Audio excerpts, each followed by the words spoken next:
Assalamualaikum warahmatullahi wabarakatuh. Selamat berjumpa lagi dengan saya Dr. Haryanto MBD, Widya Iswara, Ahli Utama BPSDM Provinsi DKI Jakarta. Apa kabar Bapak Ibu? Semoga tetap sehat dan selalu dalam lindungan Allah Subhanahu wa Ta'ala. Bapak Ibu yang saya hormati, pada kesempatan ini kita akan membahas tentang diagnosa organisasi atau sering dikenal dengan DO, yakni mendiagnosa kebutuhan perubahan organisasi yang merupakan salah satu alat penting untuk menganalisis keadaan organisasi guna melakukan perubahan dan atau perbaikan sebagai upaya meningkatkan kinerja pelayanan publik.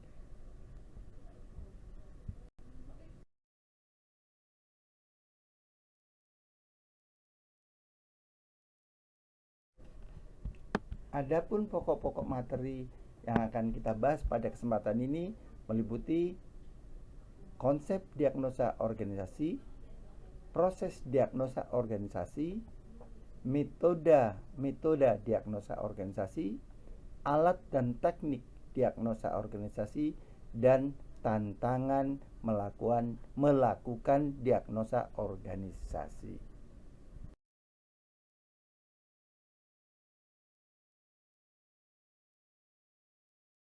Konsep diagnosa organisasi atau DO.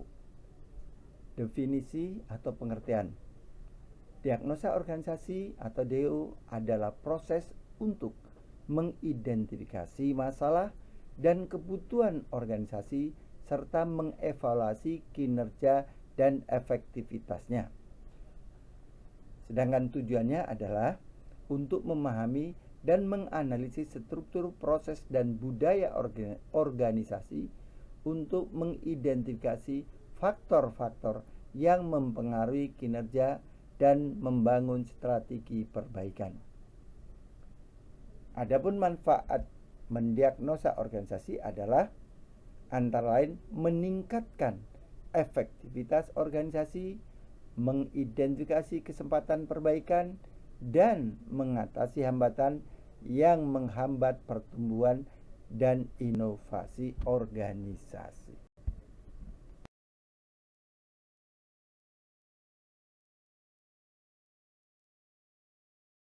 Bapak Ibu yang saya hormati, selanjutnya bagaimana proses melakukan diagnosa organisasi?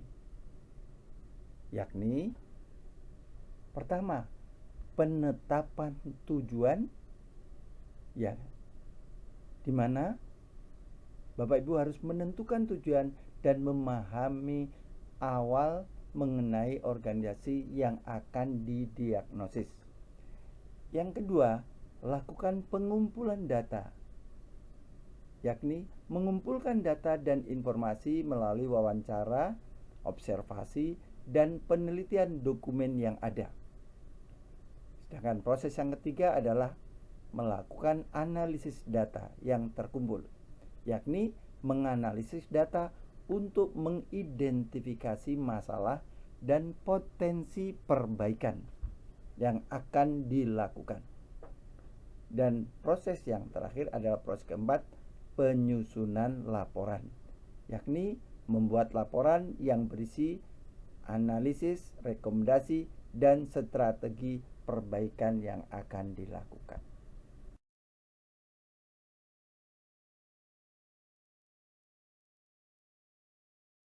Adapun metode-metode diagnosa organisasi yakni analisis data, wawancara, dan survei. Analisis data menggunakan metode statistik dan teknik analisis untuk menguji hipotesis dan mengidentifikasi pola. Wawancara mengumpulkan informasi melalui wawancara dengan karyawan dan pemangku kepentingan. Survei yakni mengumpulkan data melalui survei terstruktur untuk mendapatkan pandangan dari sejumlah responden.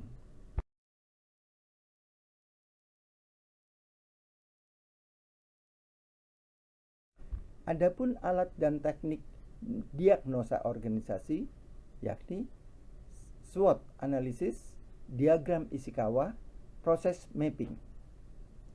Analisis SWOT atau SWOT analysis digunakan untuk mengenali kekuatan, kelemahan, peluang, dan ancaman terhadap organisasi. Diagram Ishikawa digunakan untuk menganalisis penyebab masalah dengan melihat faktor-faktor yang mempengaruhinya. Proses mapping digunakan untuk memetakan alur kerja dan mengidentifikasi proses yang tidak efisien.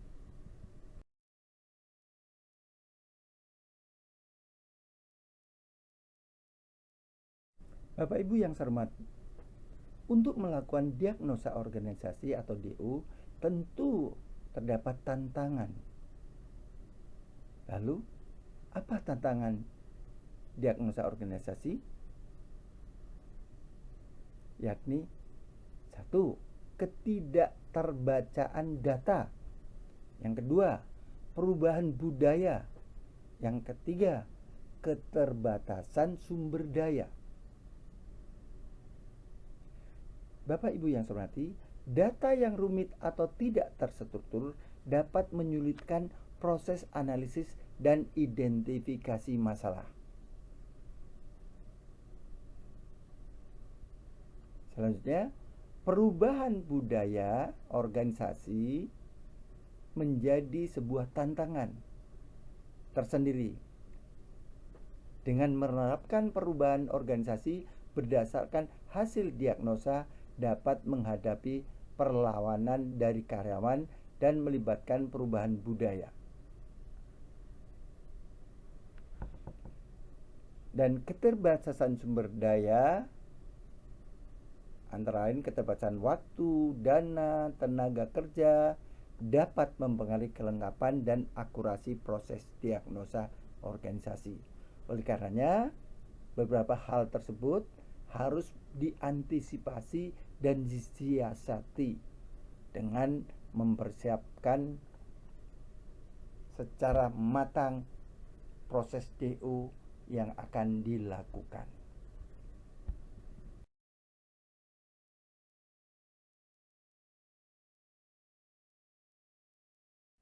Dari pembahasan yang telah kita lakukan, Bapak Ibu, dapat disimpulkan bahwa diagnosa organisasi membantu organisasi dalam mengidentifikasi masalah, mengoptimalkan kinerja, dan merumuskan strategi perbaikan.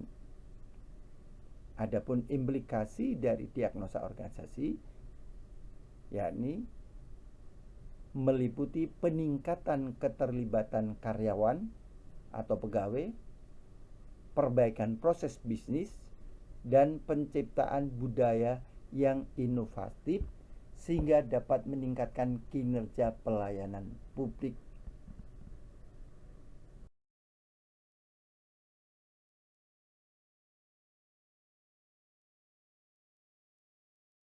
Bapak Ibu, ada kalimat bijak.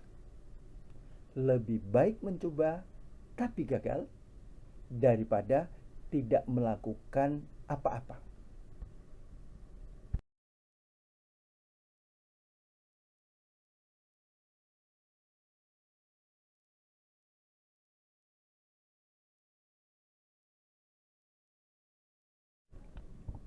Demikian saja yang dapat saya sampaikan terkait dengan materi diagnosa organisasi.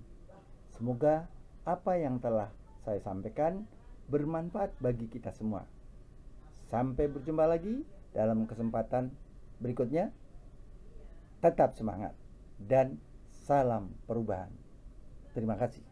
Wassalamualaikum warahmatullahi wabarakatuh.